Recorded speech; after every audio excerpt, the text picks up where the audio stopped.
오늘 우리에게 주실 하나님의 말씀 함께 찾아보겠습니다. 신명기 26장 신명기 26장 1절에서 11절 말씀입니다. 우리 함께 교독하겠습니다. 내 하나님 여호와께서 내게 기업으로 주어 차지하게 하실 땅에 내가 들어가서 거기에 거주할 때에 내 하나님 여호와께서 내게 주신 땅에서 그 토지의 모든 소산의 만물을 거둔 후에 그것을 가져다가 광주리에 담고 내 하나님 여호와께서 그 이름을 두시려고 택하신 곳으로 그것을 가지고 가서 그때의 제사장에게 나아가 그에게 이르기를 내가 오늘 당신의 하나님 여호와께 아뢰나이다.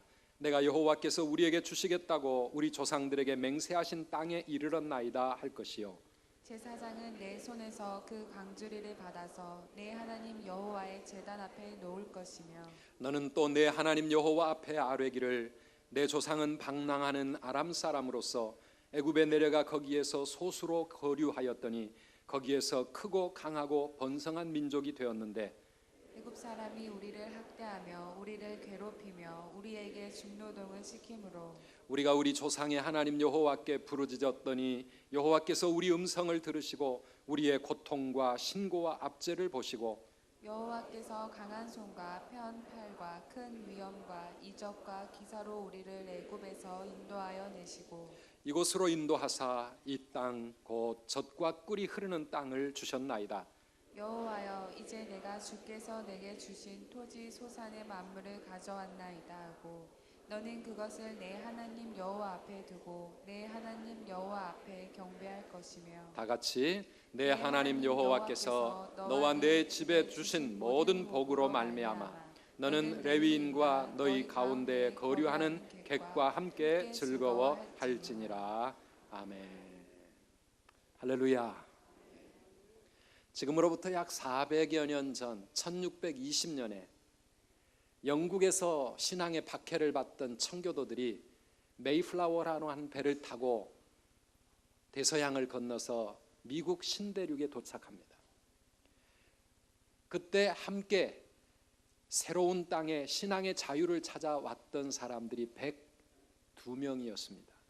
그런데 이 102명의 필그림 파더스, 이 청교도들이 1년이 지나는 동안에 그 중에서 44명이 죽었습니다. 58명만 남았습니다. 새로운 땅, 새로운 환경 속에 적응하기가 너무 힘들었습니다. 기후도 달랐고 무엇보다도 먹을 음식이 없었습니다. 너무나 살기 힘든 1년. 그래서 그 땅의 농작물을 배워가지고 아메리칸 인디언들에게 농사법을 배워서 농사를 짓고 추수를 기다리는 1년 동안 어떤 때는 옥수수 5알, 5개 말고 5알을 가지고 하루를 버티며 살아야 했던 때가 있었을 만큼 그렇게 먹을 것도 없고 춥고 풍토병에 시달리다가 44명이 죽었습니다. 58명이 살아남았는데 그렇게 살아남은 이 58명이 오늘날 미국이라고 하는 세계 최강의 나라를 세우는 선조들이 되었습니다. 58명이라고 하는 숫자는 여러분 언제라도 역사 속에서 그냥 무의미하게 소멸되어질 수 있는 그런 너무나도 작은 숫자의 사람들이었습니다. 그런데 어떻게 그들이 그 새로운 환경 속에 살아남을 수 있었을까? 아니 살아남았을 뿐만 아니라 어떻게 거대한 미국이라고 하는 강대한 나라를 세우는 건국 선조들이 될 수 있었을까? 학자들이 그 비결이 무엇인가를 연구했습니다. 그런데 사회학자들의 연구 결과 미국의 역사를 다 검토해보고 나서 내린 결론은 무엇이었는지 아십니까? 그 청교도들이 감사할 수 있었기 때문에 감사하며 살다 보니까 그들이 그 거친 척박한 상황을 견디고 이길 수가 있었고 감사하다 보니까 그들이 하나님의 풍성한 축복을 받아서 드디어 이와 같은 400여 년이 지나가는 동안에 놀라운 미국의 역사를 이루어갔다라고 결론을 내립니다.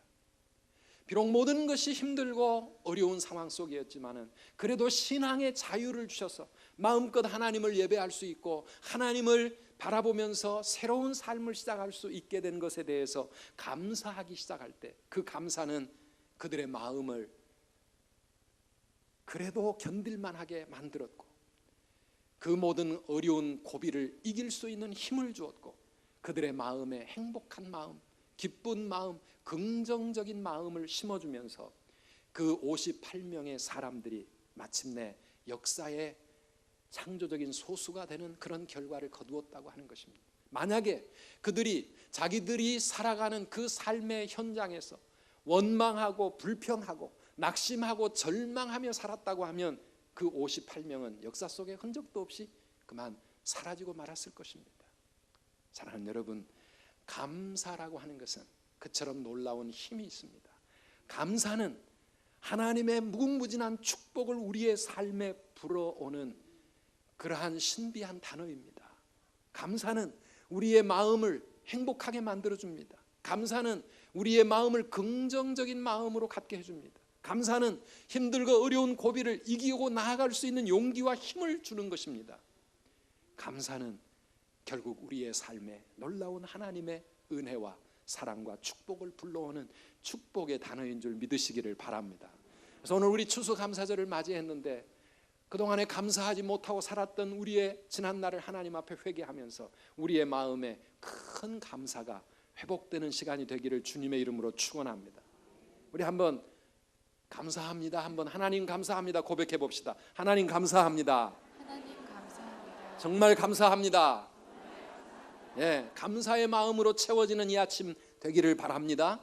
하나님을 향한 감사뿐만 아니라 여러분 서로에게 감사하면 그 감사는 요즘 나온 책 가운데 땡큐 바이러스라고 하는 책이 하나 있습니다. 이 감사는 바이러스처럼 많은 사람들의 마음에 전염이 돼가지고 서로의 마음을 행복하게 만들어주고 서로의 마음을 활짝 기쁨과 감사로 채워줍니다. 여러분 옆에 계시는 분들 한번 감사를 고백해 보시기 바랍니다. 이렇게 함께 앉아서 이 자리에 예배하게 되니 정말 감사합니다. 여러분 잘 모르시더라도 한번 감사해 보세요. 감사하니까 어때요? 찡그리며 화나서 감사하는 사람 있습니까? 감사하다 보면 우리의 얼굴이 활짝 펴집니다. 감사하다 보면 내 마음이 행복해집니다. 이 행복이 옆 사람에게 감사를 주고받는 사람들에게 퍼지는 것입니다. 그래서 하나님은 우리에게 감사하며 살라고 계속해서 말씀하시는 겁니다.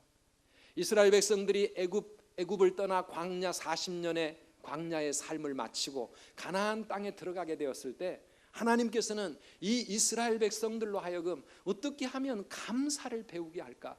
새로운 땅에서 새로운 민족을 이루며 앞으로 하나님의 큰 축복을 받을 그런 강대국이 되려면 무엇보다도 감사를 배워야 될 텐데, 그래서 오늘 우리가 읽은 이 신명기 26장에 보면은 이스라엘 백성들이 하나님이 주신 가나안 땅에 들어가서 농사를 지어서 모든 추수를 하고 나면 모든 소산의 만물은 뭐냐 하면 첫 열매입니다. 모든 각종 소산의 첫 열매를 가지고 광주리에 담아서 그 광주리를 하나님이 택하신 곳 하나님의 성전에 가지고 제사장에게 들려서 하나님 앞에 놓고 감사의 고백을 하라 이렇게 말합니다. 그 광주리 속에는 오늘 이 앞에도 광주리가 몇 개가 지금 올라와 있습니다. 온갖 모든 소산물의 첫 열매들을 담아서 하나님 앞에 올려드리는데, 사랑하는 여러분, 이 광주리 속에는 사과나 배추나 쌀이나 과일과 이런 농산물만이 들어있는 것이 아닙니다. 하나님이 이거를 원하시는 것이 아니라 이 감사의 광주리 속에 너의 믿음의 고백과 감사의 고백을 담으라고 말씀하시는 것입니다. 오늘 이 추수감사절에 여러분 우리의 마음에도 하나님께 올려드리는 감사의 광주리가 준비되기를 축원합니다. 우리의 감사의 광주리 속에 무엇을 여러분 담으시겠습니까? 우리가 담아야 할 감사의 고백들이 무엇입니까? 오늘 말씀을 통해서 함께 은혜 받는, 그리고 우리의 마음에 감사가 풍성해지는 그런 귀한 예배가 되시기를 축원합니다.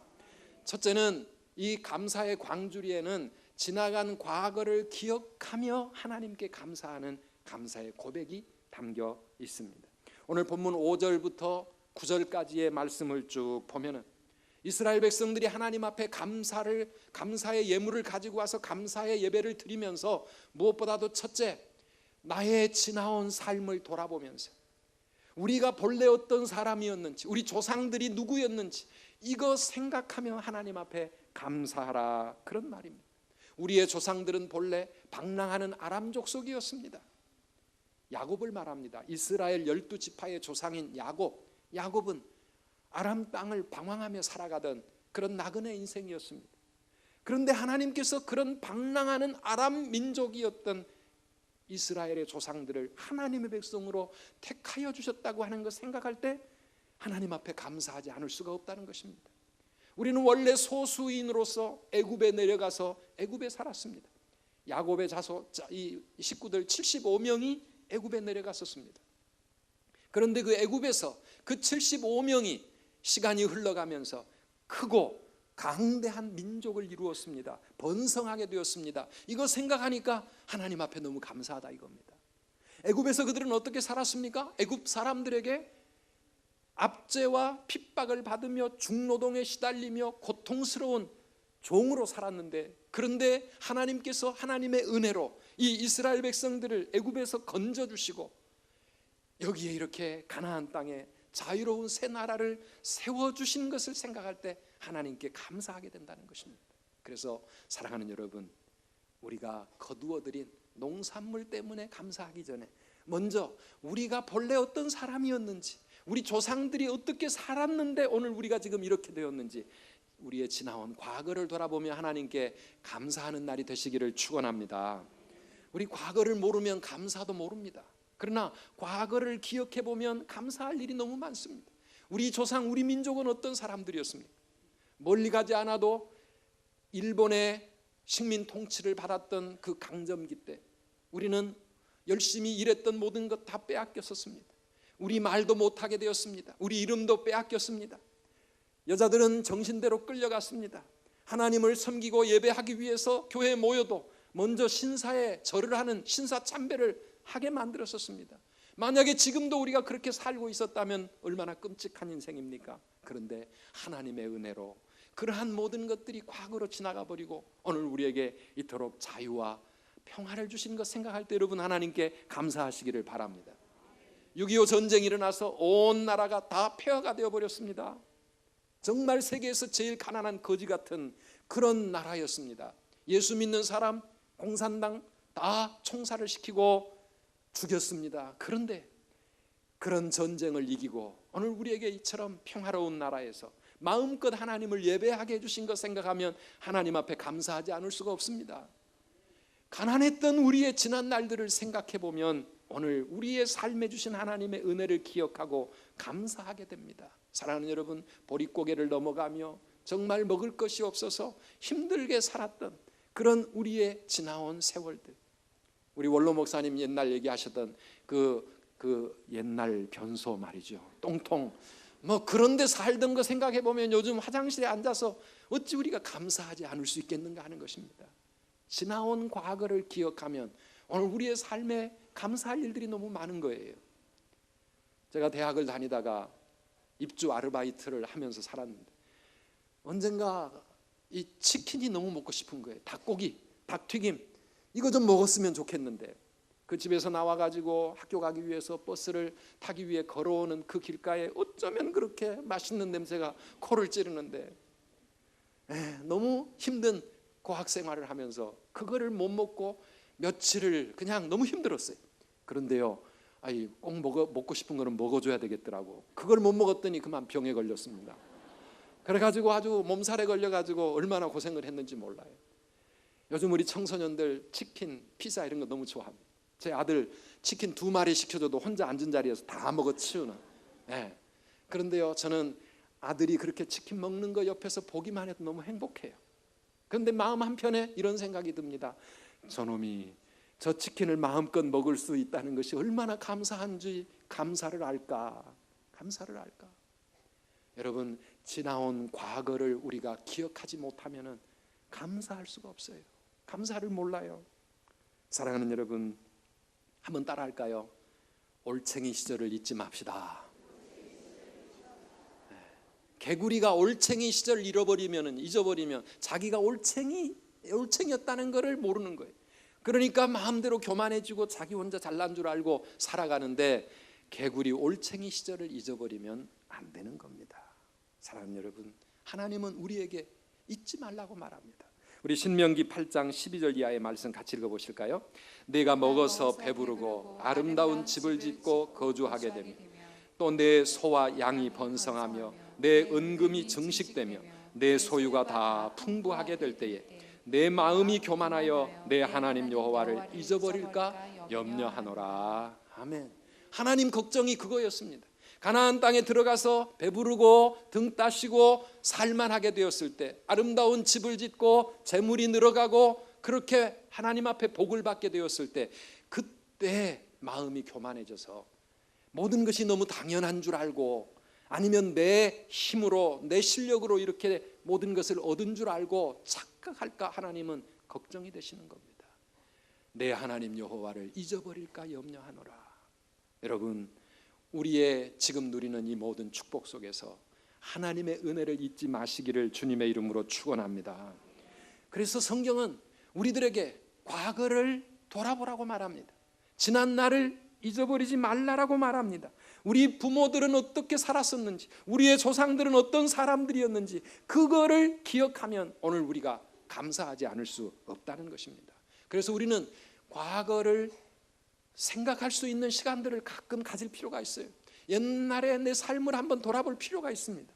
독립기념관에도 좀 가보시고, 그리고 어떤 분들의 생가도 좀 가보시고, 옛날 고향 시골 초가집도 한번 보시고, 양화진에도 한번 가보시고, 우리나라 옛날에 어떤 삶을 살다가 오늘 이런 하나님의 은혜를 받게 되었는지 멀리 생각할 것도 없어요. 저는 오늘 추수감사절을 맞이하며 하나님 앞에 남다른 감사가 있습니다. 주보 칼럼에도 적었지만 작년 추수감사절에 저는 이 자리에 없었습니다. 병원에 누워서 수술받은 지 4일 되어서 너무너무 힘들어 고통하면서 추수감사절을 맞았습니다.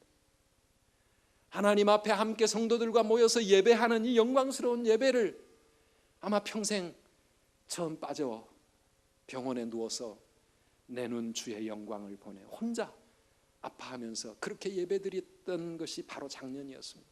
그런데 1년이 지나간 동안 다시 이렇게 하나님 회복시켜 주셔서 여러분과 함께 영광스러운 예배를 드리며 이곳에 서서 하나님 말씀 전하게 된 거 생각하면, 여러분, 작년만 생각해도 저는 얼마나 감사한지 몰라요.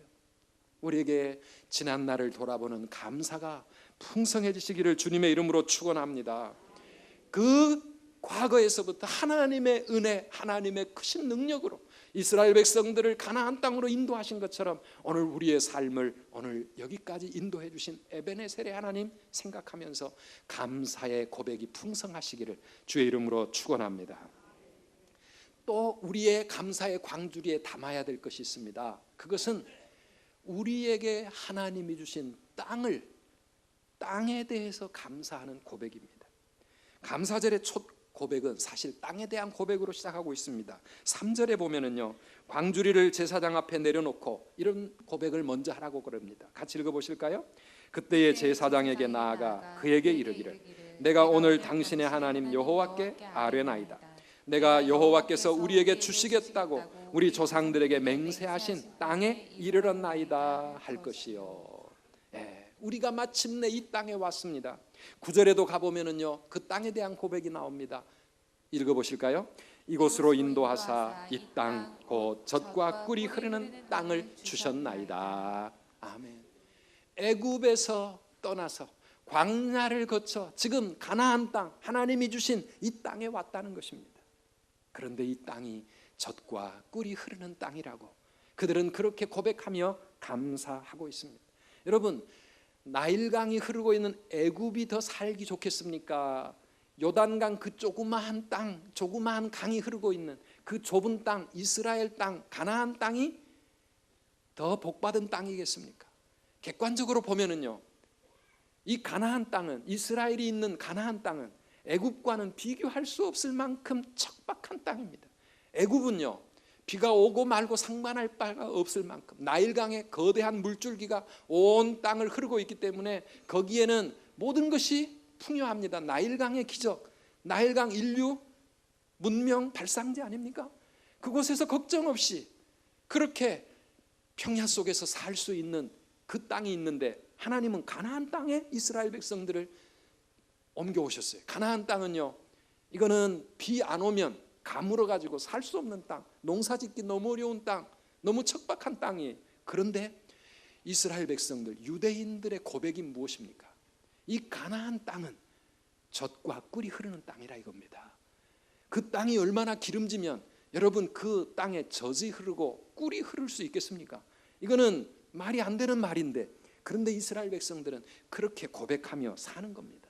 민수기 14장 8절에 보면 여호와께서 우리를 기뻐하시면 우리를 그 땅으로 인도하여 들이시고 그 땅을 우리에게 주시리라. 이는 과연 무슨 땅이요? 젖과 꿀이 흐르는 땅이니라. 젖과 꿀이 흐르는 땅이니라. 왜 가나안 땅이 젖과 꿀이 흐르는 땅일까요? 하나님이 주신 땅이기 때문입니다.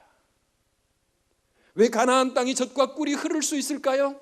하나님이 축복하실 땅이기 때문인 줄 믿습니다. 객관적으로 그 땅이 어떤 상황인가, 그것이 문제가 아니라 하나님이 주시는 땅, 그곳이 젖과 꿀이 흐르는 땅이라고 유대인들은 믿었어요. 그리고 그렇게 살았어요. 그렇게 고백했어요. 그리고 그 믿음 가지고 최선을 다했어요. 그래서 그 가나안 땅이 젖과 꿀이 흐르는 축복의 땅이 되는 줄 믿으시기를 바랍니다. 네, 어떤 땅이든지 세상적으로 볼 때, 인간적으로 볼 때 그 조건이 문제가 아니라 하나님이 주시는 땅이 우리에게 가장 복된 축복의 땅이 되는 줄을 믿으시기를 바랍니다. 이 믿음 가지고 우리가 살아야 될 줄 믿습니다.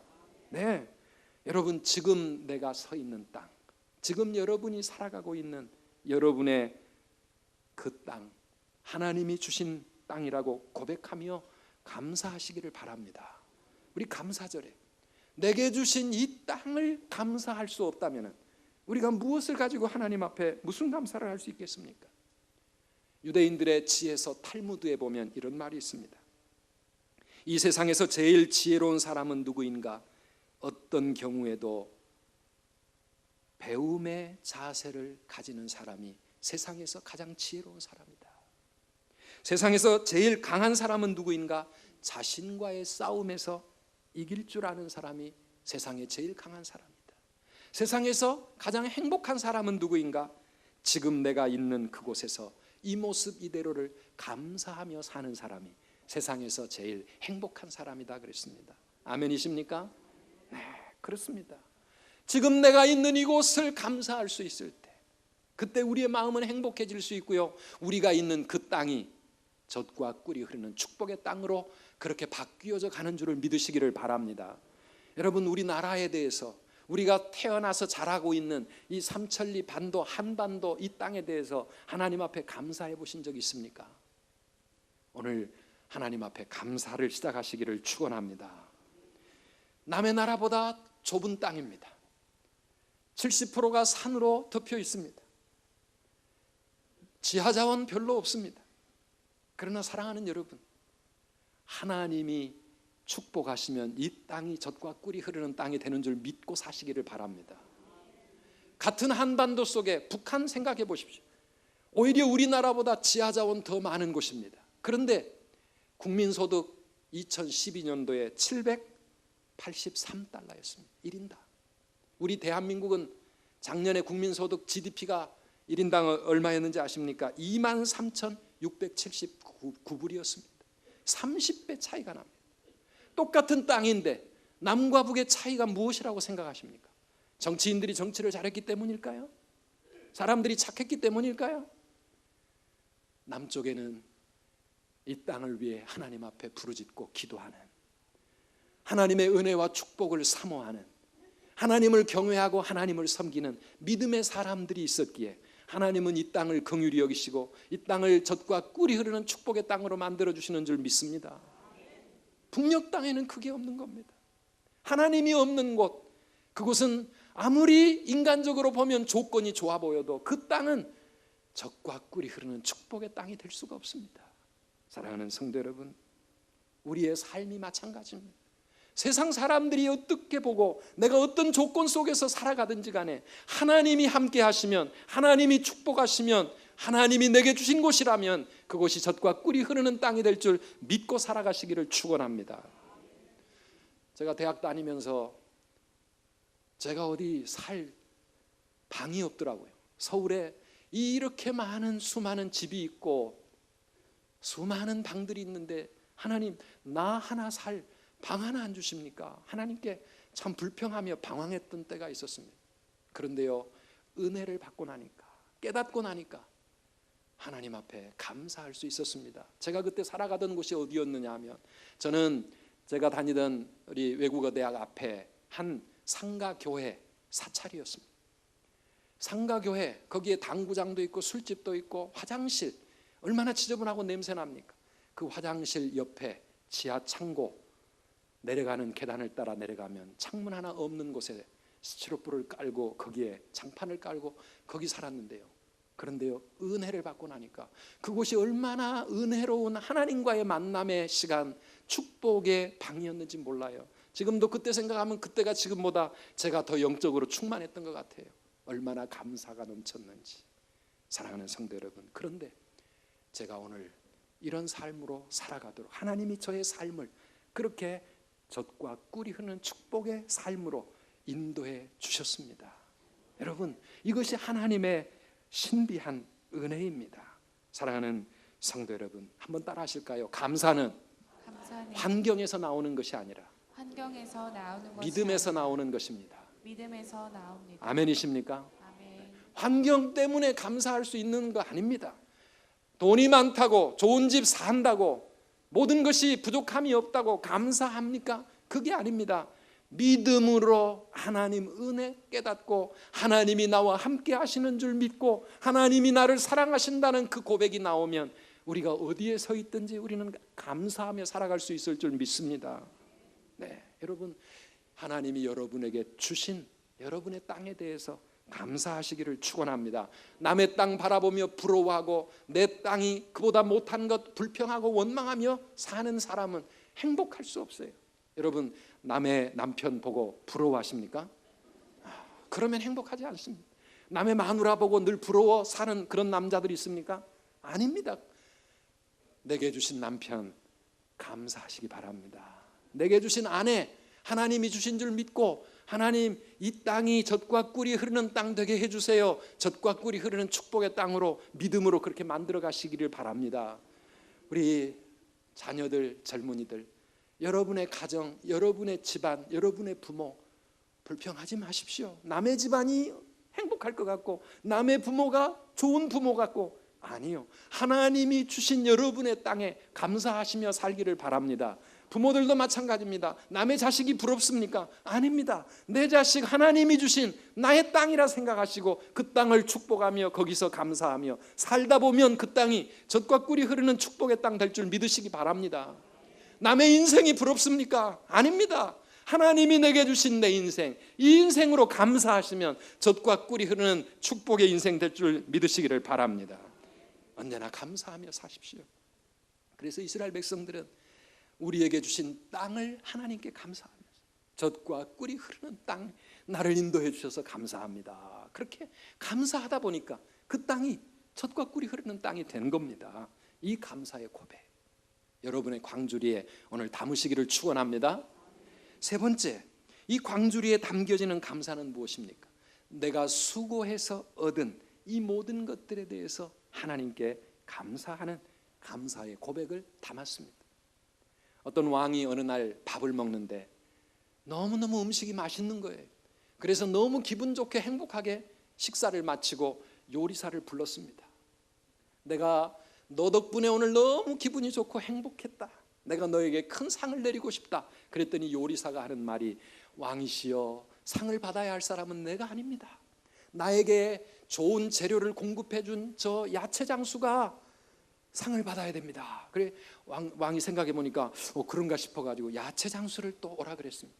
야채 장수에게 상을 내리겠다 그랬더니 야채 장수 하는 말이, 왕이시여, 아닙니다. 내가 상을 받을 사람이 아니라 저 밭에 나가서 열심히 농사한 농사꾼이 나에게 이걸 공급해 주었기 때문에 농사꾼에게 상을 내리셔야 됩니다. 그래서 또 왕이 보니까 그런 것 같아요. 또 농사꾼 불렀습니다. 농사꾼에게 상을 내리려고 그러니까 농사꾼이 하는 말이, 왕이시여, 나에게 종자를 주시고 씨를 주시고 때를 따라 햇빛과 비를 주시고 내가 하는 이 농사가 이처럼 풍성하게 결실을 거두어 왕에게 드릴 수 있게 하신 분은 하늘에 있는 하나님이십니다. 그래서 감사를 받고 만약에 상을 받으셔야 된다면 하나님께 상을 내리셔야 됩니다. 이렇게 고백을 했습니다. 사랑하는 여러분, 그렇습니다. 오늘 우리가 누리고 있는 이 모든 것들, 어떻게 생각하면 내가 고생하고 내가 열심히 일해서 내가 얻은 내 작품인 것 같지만, 그러나 하나님이 주신 은혜인 줄 고백하시기를 바랍니다. 하나님이 나에게 이런 직장, 이런 기업을 주지 않으셨다면, 하나님이 일을 할 수 있는 기술과 재능과 건강을 나에게 주지 않으셨다고 하면, 아니 내가 수고한 이 모든 것들이 이렇게 열매를 맺도록 하나님이 축복해 주지 않으셨다고 하면 우리의 모든 수고가 무엇을 만들 수 있겠습니까? 그래서 우리는 하나님 앞에 감사하는 겁니다. 신명기 8장 17절 이하에 보면 이런 말씀이 있습니다. 읽어보실까요? 그러나 내가 마음에 이르기를 내 능력과 내 손의 힘으로 내가 이 재물을 얻었다 말할 것이라. 내 하나님 여호와를 기억하라. 그가 내게 재물 얻을 능력을 주셨음이라. 아멘. 아멘이십니까? 사람들은 내 실력으로, 내 노력으로, 내 힘으로 이런 업적을 거두었고 이런 재물을 내가 만들었다라고 말할지 모르지만 18절의 원문에 보면 그러나 너는 내 하나님 여호와를 기억하라는 것입니다. 너에게 재물 얻을 능력을 주시고 건강을 주신 분이 바로 여호와 하나님이시기 때문에 하나님 기억하라고 하는 것입니다. 그래서 여호와께 감사하라. 그는 선하시며 그 인자하심이 영원함이라. 우리는 감사절마다 그렇게 하나님께 고백하는 것입니다. 사랑하는 성도 여러분, 여러분의 광주리에 감사의 고백을 가득 담아서 오늘 하나님 앞에 올려드리시기를 간절히 바랍니다. 10절 말씀을 같이 읽어보십시다. 여호와여, 이제 내가 주께서 내게 주신 토지 소산의 만물을 가져왔나이다 하고 너는 그것을 내 하나님 여호와 앞에 두고 내 하나님 여호와 앞에 경배할 것이며. 아멘. 여러분, 만물, 첫 열매를 누구에게 갖다 드립니까? 하나님께 가지고 와서 하나님께 경배하라고 그랬습니다. 나에게 좋은 일이 있을 때마다 여러분 생각나는 첫 번째 사람이 누구십니까? 그분이 하나님이시기를 주님의 이름으로 축원합니다. 좋은 일들, 감사할 일들, 기쁜 일들이 있을 때마다 맨 먼저 하나님의 은혜인 줄을 깨닫고 하나님께 감사할 수 있을 때, 그게 진정한 우리 인생의 고백이 아니겠습니까? 저는 주일이 지나고 여러분들이 감사 헌금을 드리신 봉투를 가지고 하나님 앞에 다시 한번 이렇게 기도를 할 때마다 참 은혜를 많이 받습니다. 많은 성도님들이 여러 가지 감사의 제목들을 가지고 감사의 예물을 하나님 앞에 올려드리고 있습니다. 한 주간을 지켜주시니 감사합니다. 우리 자녀들을 건강하게 해주시니 감사합니다. 생일을 맞았습니다. 하나님 은혜로 또 1년을 살았네요. 감사합니다. 이사를 갔습니다. 장막을 주셔서 감사합니다. 여러 가지 감사의 제목들 너무나 많습니다. 직장을 주신 것도 하나님이심을 고백하면서 하나님께 감사를 드리고, 우리의 삶에 이런 일 저런 일 하나님께 감사할 일들이 얼마나 많은지 몰라요. 지난 주간에는요, 어떤 감사의 제목 하나가 제 눈길을 끌었습니다. 하나님 밥 잘 먹게 해주셔서 감사합니다. 이런 감사의 이 제목이 거기에 기록되어 있어요. 제가 아이 때문에 부모가 감사한 것인지 아니면 우리 성도 어른인지 그건 잘 모르겠어요. 그런데 밥 잘 먹게 된 것도 하나님의 은혜라고 고백하며 감사하는 그 마음, 사랑하는 여러분 어떤 마음인지 아시겠습니까? 저는 좀 알 것 같아요. 작년에 제가 수술을 받고요, 수술 받고 나서도 4일 동안 아무것도 먹을 수가 없었습니다. 다 이 속을 뒤집어 놔가지고 이 가스가 나와줘야 물이라도 마시기 시작하는데요, 그래가지고 제가 4일이 지나고 나서야 물을 먹기 시작을 했는데, 밥을 먹으려고 그러니까 얼마나 아프고 힘든지요. 밥 먹는 한 숟가락 먹으려고 2, 3분을 앉아 있는 게 진땀이 얼마나 쏟아지는지, 편안하게 앉아 있는 것도 이게 얼마나 큰 은혜요 축복인가. 앉아 있는 게 아무 느낌 없이 편안하시면 여러분 감사하시기를 바랍니다. 밥 한 숟가락 먹는데 별로 힘이 안 드시면 그것도 얼마나 감사한 일인지 모릅니다. 여러분 밥 잘 먹는 거예요. 화장실 잘 가는 것도 감사한 거예요. 우리의 삶에 감사할 일들이 끝도 없습니다. 범사에 감사하는 것. 사랑하는 성도 여러분, 우리의 마음이 겸손해지면 우리는 무엇이든지 하나님 앞에 다 하나님의 은혜인 줄 믿고 하나님께 감사의 광주리를 드릴 수가 있습니다. 그런 저와 여러분 되시기를 축원합니다. 마지막으로 오늘 말씀 보니까 이 감사절에 이웃과 함께 즐거워하라 그렇게 말하고 있습니다. 11절 마지막 절 같이 읽어보실까요? 내 하나님 여호와께서 너와 내 집에 주신 모든 복으로 말미암아 너는 레위인과 너희 가운데 거류하는 객과 함께 즐거워할지니라. 아멘. 여기 말하는 레위인과 객, 나그네들은 그 당시 사회에서 일정한 소득도 없고 정말 힘없고 가난하고 어려운 사람들이었습니다. 하나님이 너에게 주신 모든 복을 그들과 함께 나누며 즐거워하라. 이것이 추수감사절의 정신입니다. 사랑하는 여러분, 그래서 우리 선두교회도 감사절이 되면 사랑의 쌀 나누기도 하고, 이제 또 다음 주간에는 사랑의 김치를 담궈 가지고 어려운 이웃과 함께 나누어 갈 것입니다. 여기에 많이 여러분 동참하시기를 바랍니다. 저는 오늘 감사절을 준비하면서 필리핀에 고통당하는 태풍으로 많은 이재민들, 그들 때문에 마음이 많이 무거웠습니다. 이분들을 어떻게 하면 도와드릴 수 있을까? 아직 당회와 의논을 해서 여러분에게 뭐라고 말씀을 못 드리겠지만, 사랑하는 여러분, 우리의 주변에 당하고 있는 이러한 이웃들과 하나님이 주신 모든 복을 함께 나누며 그들과 같이 즐거워하는 저와 여러분 되시기를 주님의 이름으로 축원합니다. 감사의 광주리는요, 나눌수록 풍성해지는 줄 믿으시기를 바랍니다. 그래서 오늘 감사절에 우리의 마음에 하나님 앞에 많은 것을 감사하지 못했다면 하나님 회개합니다.